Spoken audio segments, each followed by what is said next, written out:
বেশ কয়েকদিন ধরে গুরুতর অসুস্থ অবস্থায় হাসপাতালের নিবিড় পরিচর্যা কেন্দ্রে রয়েছেন বিএনপির চেয়ারপারসন বেগম খালেদা জিয়া। এবার এই অসুস্থতার পেছনে কারণ হিসেবে এক গুরুত্বপূর্ণ তথ্য দিলেন দলটির স্থায়ী কমিটির চেয়ারম্যান মির্জা আব্বাস। তিনি বলেছেন, একটি অস্বাভাবিক পরিস্থিতির শিকার হওয়ার কারণেই খালেদা জিয়া আজকের এ অবস্থায় অসুস্থ হয়ে পড়েছেন। শনিবার দুপুরে বাংলাদেশ ফটো জার্নালিস্ট অ্যাসোসিয়েশনে আয়োজিত এক অনুষ্ঠানে মির্জা আব্বাস বলেন, তিনি সবসময় কারা কর্মকর্তাদের বিষয়ে সতর্ক থেকেছেন, কারণ কারাগারে স্লো পয়জন দেওয়া হয়। মির্জা আব্বাস আরও জানান, ঢাকায় আসা এক ভারতীয় সাংবাদিক তাকে বলেছিলেন, আমরা কি নিয়ে লাফালাফি করছি, উনি তো বাঁচবেন না 2 বছরও।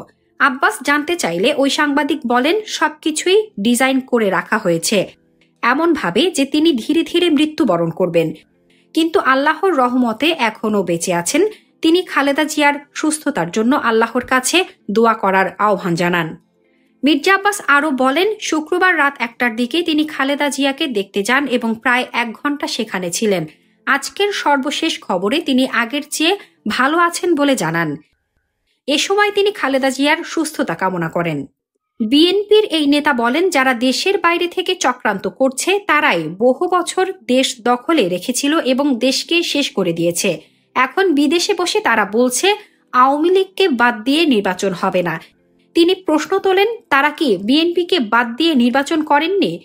তার মতে বাংলাদেশে নির্বাচন হবেই এবং তা আসন্ন ফেব্রুয়ারিতেই হবে।